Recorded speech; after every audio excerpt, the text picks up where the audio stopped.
안녕하세요, 정 대표님. 예, 백 대표님 안녕하세요. 네, 저희 거의 한 2주 만에 뵙죠. 예, 그렇네요. 네, 제가 좀 감기 걸려서 그 2주 동안 여러분들 찾아뵙고 싶어도 못 찾아뵙습니다. 예. 지금도 뭐 온전하진 않지만 한번 잘 진행해 보도록 하겠습니다.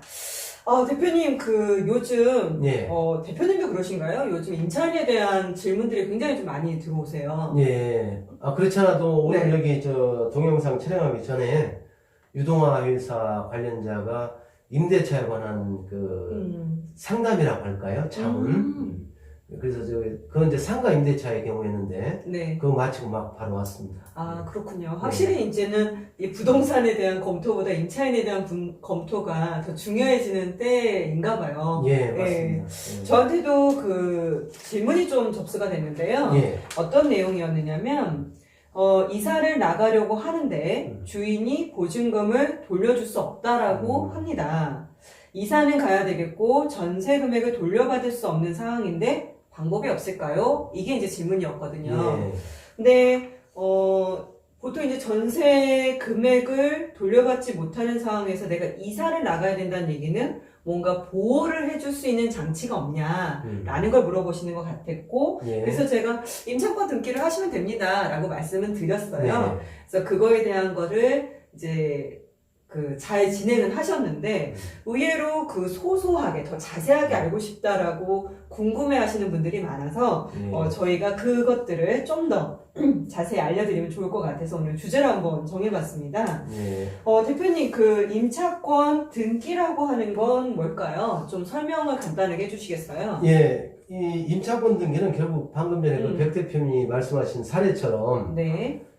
임차인이 임대차 기간이 끝나서 나가야 되는데 이 집주인이 보증금을 돌려주지 않는 경우가 있어요. 네. 그런 경우에 이제 임차인의 경우에는 이제 두 가지 어려움이 있겠죠. 하나는 보증금을 받아야 다른 데 가서 보증금을 주고 새로 집을 얻을 수 있고, 그 첫 번째 어려움이고, 두 번째로는 설령 다른 데 자금 여유가 있어서 다른 곳에다 임대차를 했다 하더라도 그냥 나가면 안 됩니다. 왜 그냥 나가면? 예, 왜 그러냐면 우리 주택임대차보호법상 네. 임차 보증금을 보전받기 위해서는 확실하게 법적으로 보장받기 위해서는 임차인이 첫째로는 전입신고도 하고, 네. 둘째로 점유를 해야 되잖아요. 네네. 거기다 이제 경매 절차에서 우선 변제 받으려면 확정일자까지 받아주는데, 일단 딴 데로 이사 간다는 얘기는 점유를 이탈하는 거예요. 그렇죠. 점유가 대항력이라고 하는 것이 요건이었기 때문에. 그렇죠. 그렇군요. 그렇죠. 네. 예. 그러다 보니까 만약에 다른 어떤 조치를 취하지 않고 다른 데로 이사 가서 점유를 상실하게 되면 기존에 확보하고 있던 대항력, 우선 변제권, 확정일자 받으면 우선 변제권 생기거든요. 네네. 전부 다 물거품이 됩니다. 대항력은 남한테 쫓겨나지 않을 권리인데 쫓겨날 수도 있다는 얘기고, 그렇죠. 우선 변제권은 말 그대로 돈을 배당받을 수 있는 어떤 권리가 생기는 건데 그것도 없어질 수 있다는 얘기네요. 예. 그러니까 우리가 이사를 그냥 나가는 것은 별 문제가 없을 수 있는데, 예. 막상 보증금을 제때 돌려받을 수 있느냐, 뭐 이런 것에 있어서 문제가 발생할 수 있다라는 그렇죠. 거군요. 네. 자, 그럼 임차권 등기는 그런 전세 보증금에 따르는 권리를 보전하기 위한 방법이라고 생각하면 되는 건가요? 예, 조금 부연해서 말씀드리면, 임차권 등기를 그러면 하면은, 네. 절차는 나중에 뭐 또 기회가 있으면 네. 하겠지만요. 그러면 이사를 부득이하게 나가려고 할 때, 집주인이 전세금이나 보증금을 주지 않음에도 불구하고 이사를 부득이하게 나가야 될 경우가 있잖아요. 네네. 이런 경우에는 기존에 집주인한테 반환받지 못한 보증금, 이것을 법적으로 안전하게 보전 조치하기 위해서 임차권 등기가 필요한데, 임차권 등기를 하면 구체적으로 어떤 효력이 생기냐면은, 일단은 더 이상 점유를 안 해도 돼요. 임차권 등기가 되면. 네네. 점유를 이탈해도, 딴 데 이사 가도 된다는 얘기죠. 네. 그래도 기존에 확보해놨던 대항력이나 우선 변제권은 그대로 유지가 되고, 만약에 그 집이 나중에라도 경매가 된다고 했을 때는 경매 절차에서 주택임대차보호법의 규정에 따라서 우선 변제 받을 수 있는 그런 권리들이 여전히 유지 내지는 확보가 되는 것이죠. 그렇군요. 예. 네. 자, 그러면 임차권 등기라는 걸 말 그대로 이제 제가 하면 되는 것 같은데, 예. 임차권 등기는 이제 이 사례에서 그 질문자가 뭘 또 얘기하셨었냐면 이분 사례는 이런 거더라고요. 3개월 전에 얘기를 하셨대요. 이사를 나가겠다. 나가겠다고. 그러니 전세금을 돌려달라. 근데 주인이 그러겠다. 근데 막상 계약 기간이 딱 일주일 남아서 저 이제 집도 다 구했고 일주일 뒤에 이사 나갈게요 라고 했더니 이제는 전세금을 줄 돈이 없다는 거예요. 그래서 딱 일주일이 아직 남았는데 그래서 어떻게 하면 좋을까요? 하고 이제 연락 오셨던 거거든요. 그래서 임차권 등기를 그러면 아직 그 임대차가 종료된 것은 아닌데 지금 신청을 해도 그럼 되는 건가요? 언제 신청을 해야 되는 건가요? 아니죠. 이 임차권 등기라는 것은 네. 일단 보증금을 두 가지 요건이 있어요. 네. 임대차 기간이 일단 끝났어야 돼요. 아, 네. 그래서? 계약이 다 종료가 돼야 된다는 얘기죠. 그렇죠. 네. 그게 첫 번째 조건이고 네. 또 당연하지만은 임차 보증금을 전부나 또는 일부라도 못 받았을 때 전부 못 받아도 할 수 있고 일부 못 받아도 할 수 있고 이런 데 하는데 존속기간이 만료된다는 요건은 반드시 갖춰야 됩니다. 아, 그렇군요. 만약에 그래서 3월 1일이 만료면 곧 다음 날 할 수 있는 그렇죠. 건가요? 그렇죠. 아, 네. 자, 그리고 또 질문은 이거는 왜 전세권 설정은요, 저희가 이것도 이제 등기니까 전세 금액을 등기부 등본에 적는다는 의미에서는 어떻게 보면 비슷하잖아요. 그렇죠. 예. 그래서 전세권 설정은 이 주인한테 어떻게 보면은 이제 어떤 양해도 구하고 서류도 구해서 넣는데 예. 임차권 등기도 마찬가지인가요? 그렇지 않습니다. 지금 집주인이 보증금을 안 돌려주는 상황에서 임차인들을 보호하기 위해서 임차권 등기 명령 제도라는 걸 두었거든요. 아, 네. 이런데 만약에 집주인의 동의나 협력을 받아야 된다고 하면 이런 자체가 임차권 등기 자체가 이루어질 수 없잖아요. 아, 그러네요. 네, 그래서 이제 법에서는 임차권 등기는 임차인이 단독으로 임차권 등기 명령 신청을 할 수가 있다. 어디에다 하느냐? 법원에다 하는 거죠. 아, 그러면 임차인이 돈만 못 받은 게 맞고 예. 종료만 됐다고 한다면 예. 제가 법원에 가서 신청을 하면 임차는 되는 혼자 건가요? 사는 거예요. 아, 예. 그렇군요. 예. 자, 그러면은 신청할 때 뭔가 서류가 필요할까요? 예, 신청할 때 이제 서류는 기본적으로 임대차 계약서가 있어야 돼요. 아, 네. 그래야 증명할 수 있잖아요. 아, 그렇죠. 예, 물론 이제 법원 이제 두 단계가 있어요. 임차권 등기가 들려면 첫 번째 단계는 임차권 등기 명령 신청을 관할 지방법원이나 또는 지원이 있을 때는 지원, 네. 또 시골에 시군법원이 있어요. 아, 어느 네. 법원이든 상관없어요. 네네. 그 법원에다 일단 임차권 등기 명령 신청을 해야 돼요. 네. 그리고 이제 거기서 법원에서 결정이 나면 그 다음에 임차권 등기가 되는 것이죠. 두 단계를 거치는 거잖아요. 아, 네. 바로 등기소 하는 게 아니고. 네네네. 예, 그러다 보니까 법원에다가 나 임대차 기간 끝났는데 보증을 못 받았어요. 이걸 입증을 해야 되거든. 예, 그러니까 이제 서류는 기본적으로 임대차 계약서가 필요하고 그 다음에 어느 주택인지 어느 건물인지 그 입증해야 되잖아요. 네. 그러니까 임대인 소유의 건물에 대한 네. 등기부 등본 아, 이걸 첨부해서 네. 법원에 관할 법원에다가 임차권 등기 명령 신청을 하는 것입니다. 아, 신청서 거기에다 작성을 하면 되는 거군요. 예. 그러면은 특별하게 뭐 임대인에게 저희가 양해를 구해야 되는 것도 아니고 그렇죠. 독특한 서류를 뭐 임대인에게 받아야 되는 것도 아니기 예. 때문에 저희가 두 개의 서류, 즉 임대차 계약서하고 등기부 등본만 발급받아서 해당 법원에 가서 신청을 한 후에 예. 네, 그 다음에는 바로 제가 이사를 가면 되나요? 아니죠. 오. 네, 이 신청을 했을 때는 아직까지 네. 임차권 등기가 안 됩니다. 보통 이제 법원에 신청하면 법원에서는 임차권 등기 명령 신청 요건이 구비되어 있는지 이걸 확인해야 되잖아요. 말 그대로 임차인이 자기가 못 받았다고 하고 가짜로 넣을 수도 있는 그렇죠. 거기 때문에 어떤 네. 절차를 네. 확인해야 그래서 되겠군요. 임대차 계약서에 나와 있는 내용, 기간 끝났는지, 실제 뭐 보증금이 있는지, 계약서에 보면 보증금 없고 차임만 있다. 그러면 네네. 못 하잖아요. 네. 이제 그런 요건들이 갖춰져 있다고 하면 법원에서 일단 임차권 등기 명령을 발합니다. 전문용어로 발한다는 얘기는 네. 그냥 우리 일반인들만 되면 판결 때려준다고 선고한다고 생각하시면 돼요. 네네네. 판결 선고하면 그 판결문 가지고 또는 결정문 내지는 판결문 가지고 이제 그 등기를 하는데 등기도 임차인이 할 필요 없어요. 아, 법원에서 촉탁을 해줘요. 등기소 갈 필요 없어요. 촉탁은 그러면은 법원에서 등기소로 보내주는 그렇죠. 건가요? 네, 법원 사무관 등이 보통 이제 우편 촉탁하거든요. 아, 네네. 네, 그 결정문을 우편 촉탁하면 등기소에서 그 촉탁서에 촉탁된 결정문 내용대로 등기를 하게 되는 거죠. 아, 그러면 저희는 신청만 하고 법원에서 확인을 해서 판결 내려주고 그 내용을 다시 등기소에 보내서 너희 등기해. 그렇죠. 하고 법원에서. 있으면 그럼 등기까지 다 끝내주는 네. 거군요. 그러면 이게 시간이 조금 말 그대로 아까 제가 이제 질문이 언제 이사를 나가도 되나요? 였는데, 그럼 이렇게 그 등기되는 데까지 어떤 정해진 시간이나 이런 것들이 있을까요? 왜냐면 제가 이사 나가야 되는 날짜가 좀 명확해야 하셔야 되는 분들이 많을 것 같아요. 이걸 했는데도 만약에 등기될 때까지 기간이 길다고 하면 임차인들이 매우 불편하겠죠. 네네. 그래서 보통 이것은 이제 대부분 결정 절차를 하기 때문에 우리가 가압류나 가처분 같은 걸 신청하면 한 1주 내지 2주 걸려요. 그 정도 기간이라고 보시면 돼요. 이것도 네. 결정 절차이기 때문에요. 아, 네네. 그래서 한 1, 2주 걸리는데 만약에 이제 첨부 서류 같은 것이 미비된다면 또 보정 명령이 나오고 그럼 조금 길어지겠죠. 근데 네네네. 대략 그냥 표준적으로 네. 한 1, 2주 정도면 법원에서 결정 나가지고 등기가 된다 이렇게 보시면 크게 다르지 않을 것입니다. 아, 그러면 제가 만료가 딱 예를 들어 3월 1일이다. 그럼 3월 1일날 딱 하고 3월 2일날 신청하고 예. 바로 3월 2일날 이사를 가면 안 된다는 됩니다. 얘기네요. 예.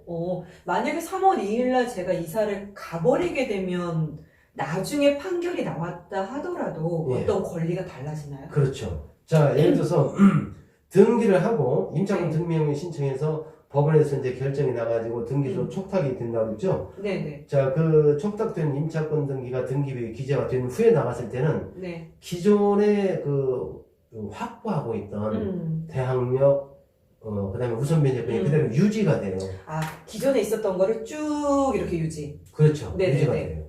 예를 들어서, 지금 올해가 2019년도 지금 4월이잖아요. 네. 2017년도 4월 1일 날 점유를 했다고 합시다. 네네. 그러면 지금 이제 2년 지났잖아요. 네. 그러니까 2년 전부터 등기를 하고 나면 너 2년 전부터 점유한 거 맞아? 맞아요. 그때부터 네. 권리 과거에. 확보한 거 맞아? 네. 이렇게 인정을 해주는데 네. 등기되기 전에 미리 나갔다.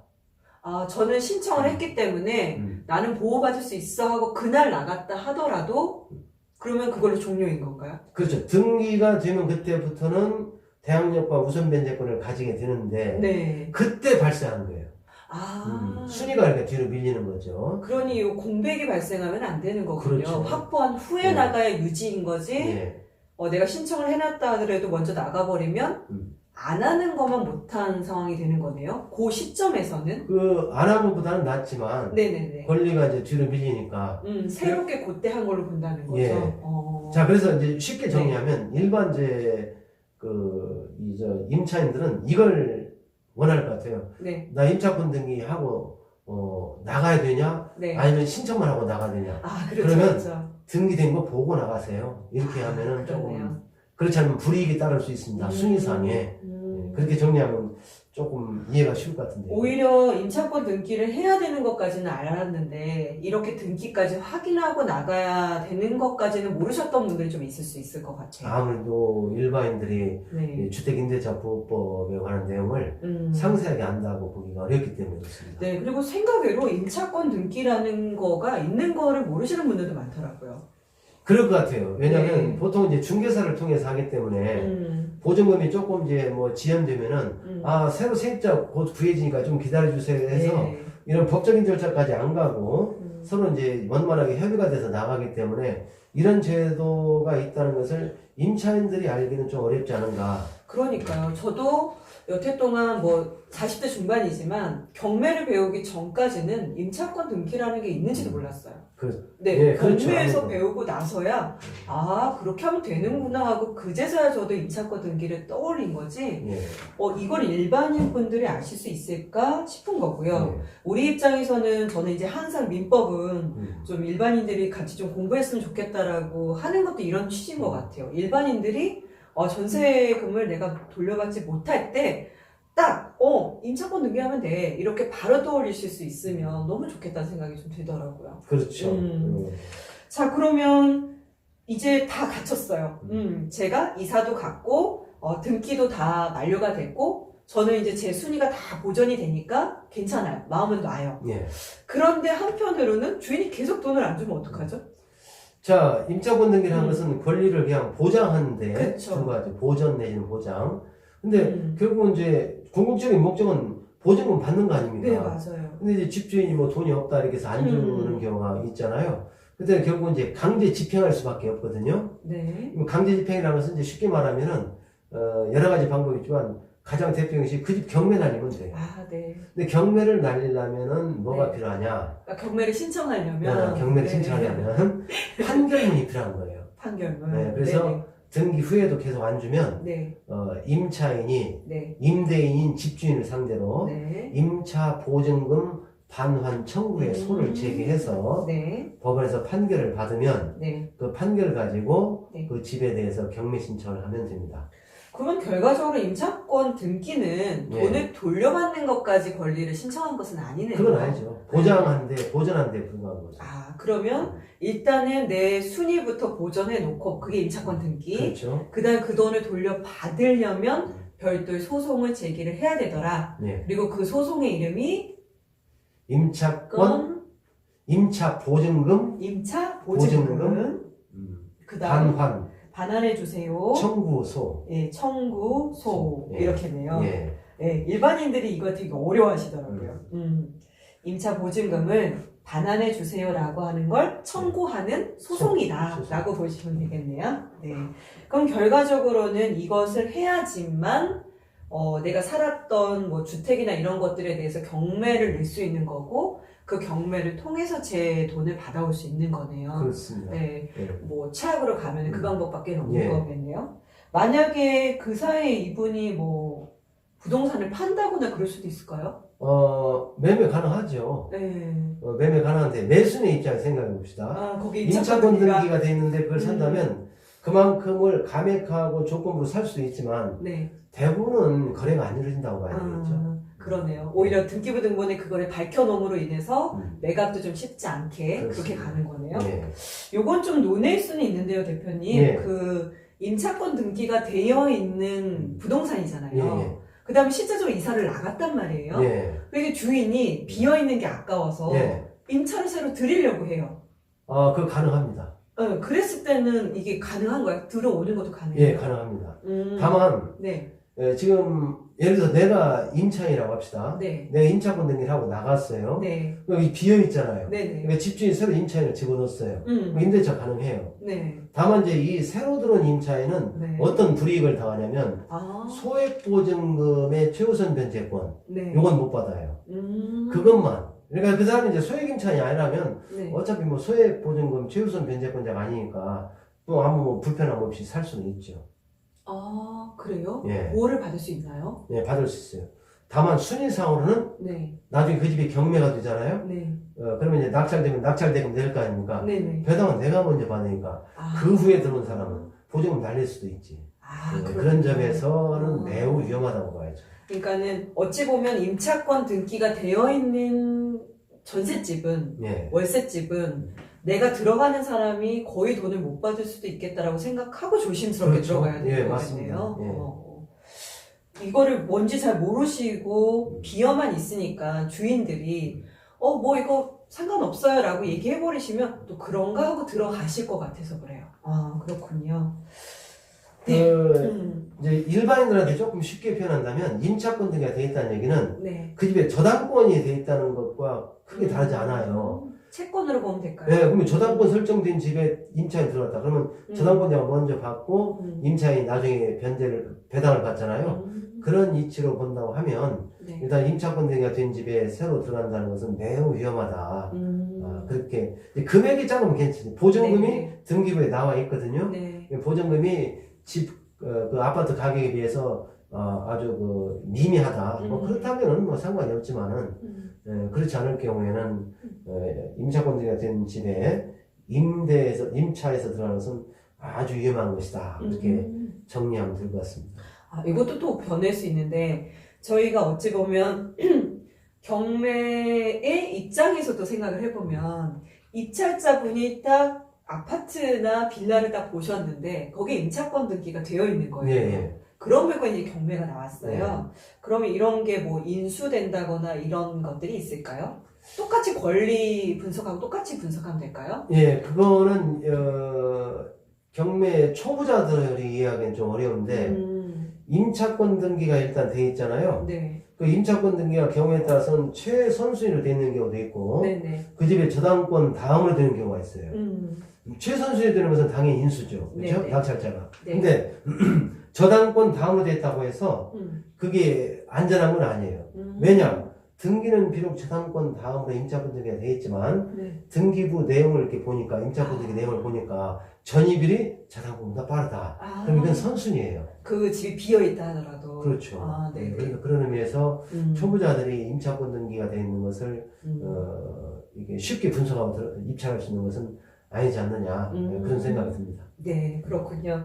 임차권 등기가 다양하게 보니까 참 재밌네요. 예. 네, 알겠습니다. 어쨌든 임차권 등기를 일반인들이 조금 많이 아셨으면 참 좋겠고, 이게 뭐 긴 시간을 한 건 아니지만 짧게라도 도움이 되셨으면 너무 좋겠습니다. 자, 여기서 마치도록 하겠습니다. 예, 수고하셨습니다.